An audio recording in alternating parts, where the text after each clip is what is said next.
Oi gente, tudo bem com vocês? Vamos para mais um vídeo nesse Halloween. E se você tá chegando agora no canal e se você gostar desse vídeo, já vai deixando o seu like.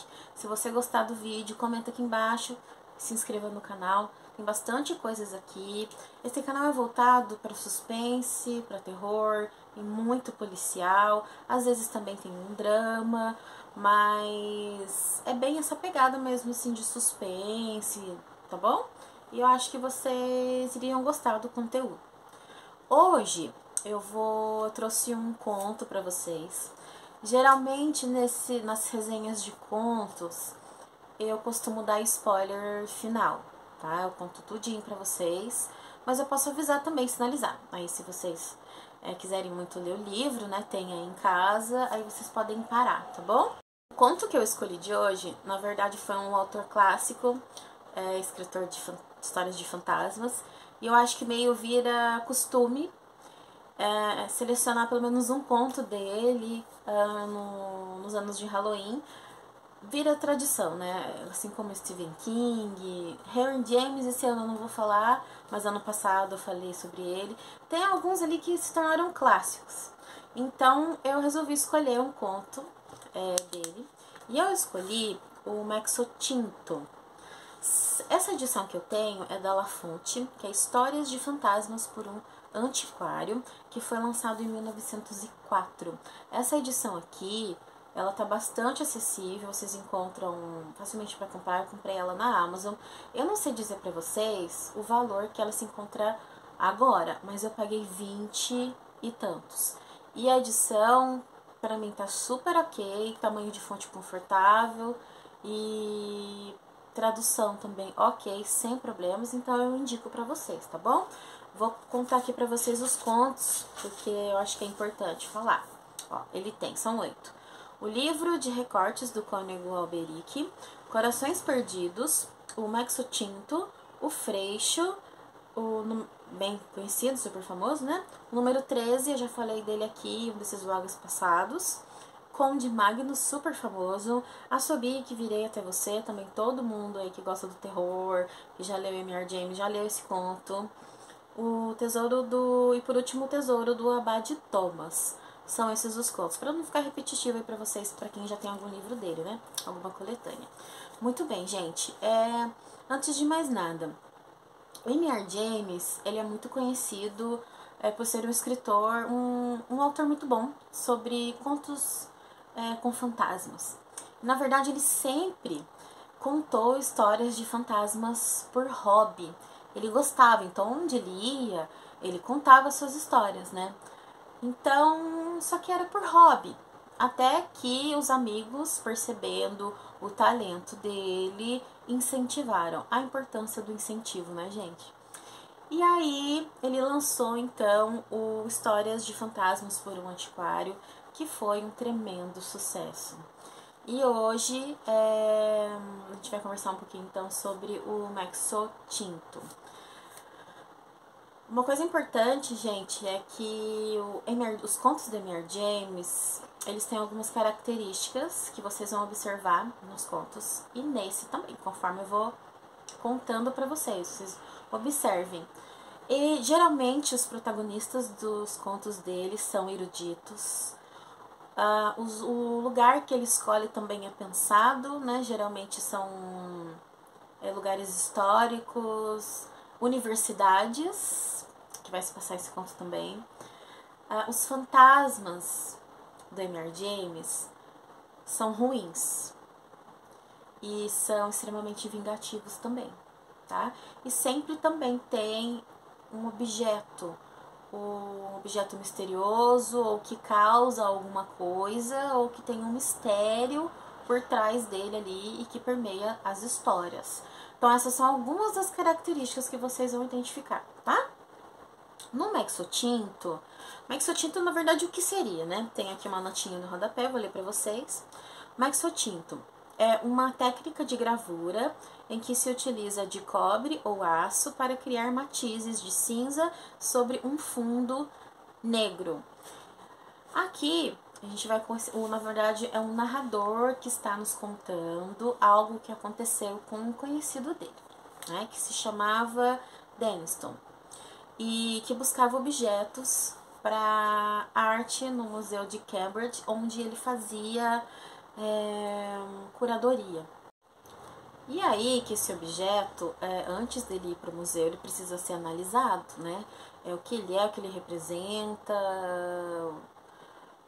se ele realmente deve ficar ali no museu, né? Ele precisa conhecer a obra. E aí ele é analisado, a primeiro momento, assim, o avaliador diz que não é muito bonito, que parece amador, inclusive. Mas aí a gente vai acompanhar a história com um grupo de amigos conversando sobre essa obra. Num determinado dia, quando o Sr. Williams, que está ali com essa obra, ele vai para um jogo de golfe com os amigos, só que esse jogo de golfe tá muito chato.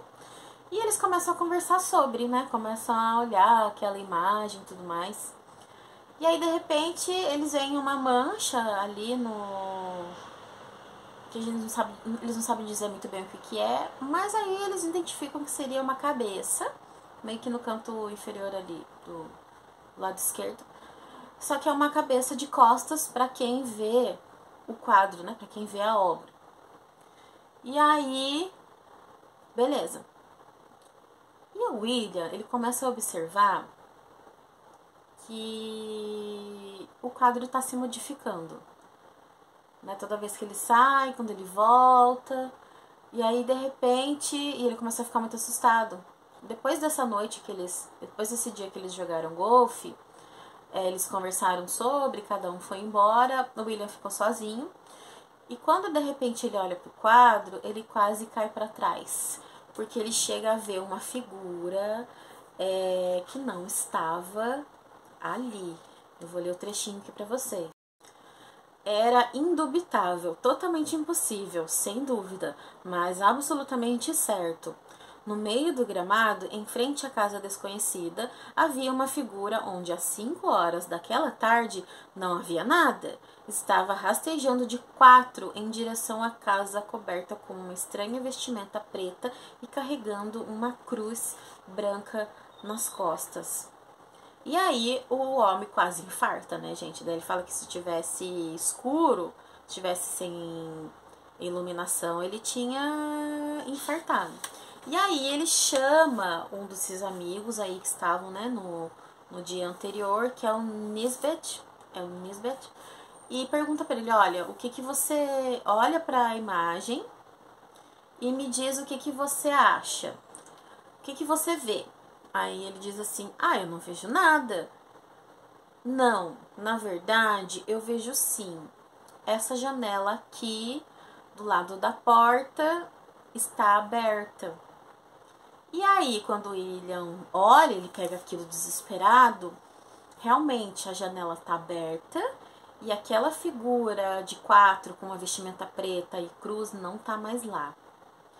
Provavelmente essa criatura, ou seja, ela for, né, entrou pela janela.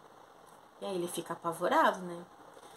E aí eles levam o Maxo Tinto para um especialista, porque eles querem investigar o que significa isso. Se de repente é em tempo real, porque a imagem está modificando. Se é em tempo real, se for em tempo real, onde que isso está acontecendo e se eles de repente podem evitar que alguma coisa aconteça. Então, eles precisam descobrir que lugar é esse. Então, eles levam lá para um especialista e tem um nome lá do que o cara faz. E aí eles encontram esse lugar, descobrem de onde que é essa imagem. E aí vai se encaminhando para o desfecho da história. Se você quer ler o conto, tem aí, eu peço que você pare por aqui, porque agora eu vou explicar o que tudo isso significa e o desfecho sinistro dessa história, tá bom? Então eu agradeço que você tenha ficado até aqui. Até a próxima. Agora, para quem ficou no vídeo. Então, eles descobrem que lugar é esse. E essa casa, na pintura, foi de uma família já extinta. E o dono, o homem dessa família, ele era conhecido por... E o homem dessa família, ele era conhecido por matar os caçadores. Existia um tipo de uns caçadores que entravam nas casas para matar os animais. E o dono dessa casa, o Francis, era conhecido por capturar esses caçadores e fazer atrocidades, coisas horríveis com essas pessoas. Até que um dos sobreviventes resolveu se vingar. Então ele entrou na casa e pegou o bebê que era o único herdeiro da família. E quando você vê essa imagem, alguém saindo da casa, essa criatura já com um bebê no colo, já seria com a criança já morta. Então é uma vingança por esse Francis capturar e cometer crueldades contra esses caçadores. E a família, assim, então, foi extinta. E parece que... Dizem ali, né, os rumores que a família, as gerações ali, os parentes dessa família, todas as pessoas, elas eram assim. Então, por isso, eles pegaram a criatura, né, o caçador, no caso. Ele pegou esse bebê e matou. E aí eles ficam perplexos com aquilo, não sabem o que fazer. Me contem aqui embaixo, o que vocês fariam numa situação dessa? Gente, eu botava fogo. E aí no finalzinho, né, ele conta aqui pra gente que eles ficam sem saber o que fazer, se deixa no museu, se não deixa. Aí eles pensam assim, olha... Devo apenas acrescentar que a gravura está agora no museu. No fim foi pra lá, vai vendo. Só que daí não aconteceu mais nada, sabe? No Museu Ashland, que foi tratada com o objetivo de descobrir se alguma tinta especial foi usada nele, mas sem nenhum sucesso. O Sr. Britnell não sabia de nada, exceto que tinha certeza que era incomum. Embora cuidadosamente observada, a gravura nunca mais voltou a mudar novamente. Não sei o porquê que só eles começaram a ver a movimentação. Não sei qual era o objetivo, aqui não explica pra gente, e eles também não sabem. Assim acaba a história. Nem sempre a gente tem uma explicação de tudo nos contos, né, gente? E então a gente não sabe o porquê da revelação. De repente, o objetivo era que alguém descobrisse e revelasse, espalhasse a história, né, do que aconteceu. Pode ser também. Mas que era uma tinta especial e tal, eu não acredito. Acredito que seja isso mesmo que eu falei pra vocês. O que vocês acham?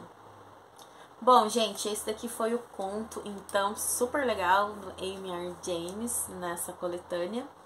Fica a minha super indicação pra vocês. Até o próximo vídeo. Tchau, tchau!